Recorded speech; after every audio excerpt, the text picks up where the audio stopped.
পয়লা April থেকে আয়করের ক্ষেত্রে গুরুত্বপূর্ণ 10টি পরিবর্তন হচ্ছে। নতুন বছরের জন্য ট্যাক্স প্ল্যান তৈরির আগে জেনে নিন কি সেই বদল। আর কয়েকদিন পর এবছরের ট্যাক্স রিটার্ন জমা দিতে হবে। সামনের বছরের জন্য ট্যাক্স প্ল্যান তৈরির কাজটা এখনই শুরু করে দেওয়া ভালো।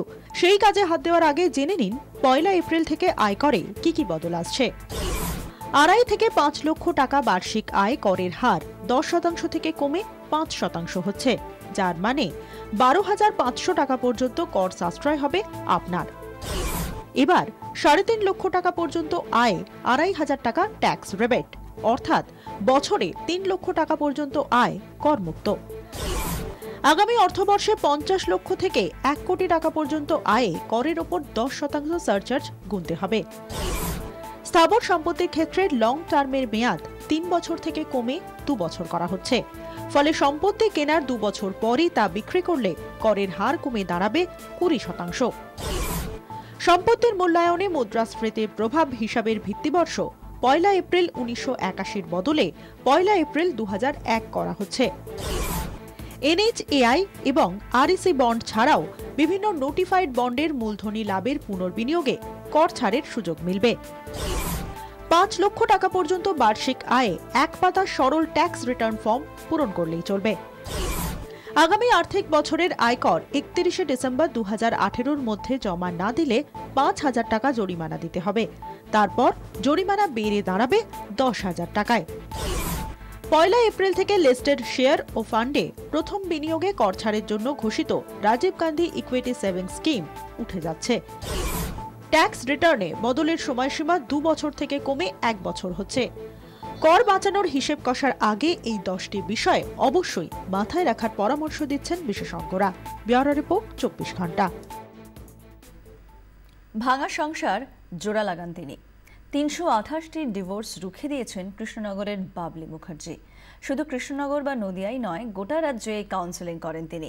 পাশে পেয়েছেন পরিবারকে। দরিদ্র দম্পতিদের থেকে কোনো পারিশ্রমিক নেন না বাবলি। কিন্তু সেই সংসারেই বাড়ছে ডিভোর্স, পারিবারিক অশান্তি, গার্হস্থ্য হিংসার অভিযোগ প্রায় দিনই খবরের শিরোনামে। সেই সংখ্যাটা ক্রমশই বাড়ছে।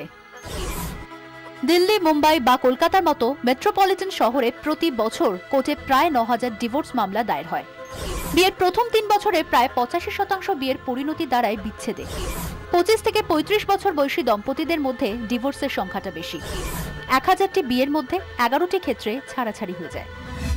কথায় বলে, ভাঙা কাজ আর ভাঙা মন কখনো জোড়া লাগে না।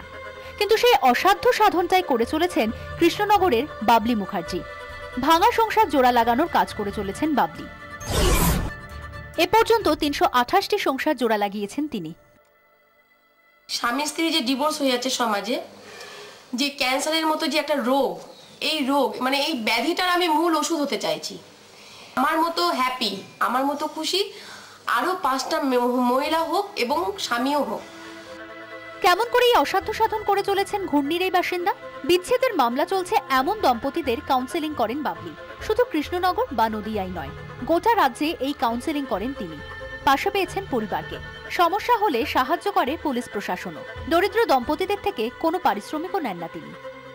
আমি স্বামীর বাড়িতেও যাই, আমি স্ত্রীর বাড়িতেও যাই। আমি স্বামীকেও কাউন্সেলিং করি, আমি স্ত্রীকেও কাউন্সেলিং করি। স্বামী স্ত্রী দুজনকে যখন কাউন্সেলিং করি, আমি আগে দেখে নিই যে এদের সংসারটা অ্যাডজাস্ট করা যাবে কি না। যদি অ্যাডজাস্ট করা যায়, আমার প্রাণপণ আমি চেষ্টা করি। আর যদি না যায়, তাহলে আমি প্রশাসনের একটু সাহায্য নিই, যে আপনারা যদি আমার পাশে দাঁড়ান, তাহলে আমি এই পরিবারটাকে যেটা অ্যাডজাস্ট করা যাবে না সেটাকে আমি অ্যাডজাস্ট করাতে পারবো। এবং 100% আমি চ্যালেঞ্জ নিয়ে নিই যে আমি এই কাজটা আমি করতে পারবো। বিভিন্ন কারণ নিয়ে অশান্তি হতো, মানে সংসারে শ্বশুরবাড়ি সবার সঙ্গেই হতো। 6 মাস আমি বাপের বাড়িতে ছিলাম, কোনো যোগাযোগ ছিল না। তারপরে দিদির সঙ্গে আমার যোগাযোগ হয়, দিদি আমাদের বাড়িতে আসে, শ্বশুর বাড়িতে আসে, আমার সঙ্গে কথা বলেন এবং আমার স্বামী শ্বশুরবাড়ি সবার সঙ্গে কথা বলেন। বেশ কয়েকদিন পরিশ্রম করেছিল দিদি। তারপরে মানে আমার পড়াশোনাটা যাতে করতে পারি সেদিকটা দিদি দেখেছিল এবং আমি এখন পড়াশোনা করতে পারছি এবং সংসার করতে পারছি। বিরাট এই কাজে বাবলি মুখার্জির সোজা সাপটা দর্শন। সব সংসার সুখী হলে শান্তি আসবে পৃথিবীতেও। আর সেই শান্তির লক্ষ্যেই এগিয়ে চলেছেন বাবলি। ব্যুরো রিপোর্ট 24 ঘন্টা।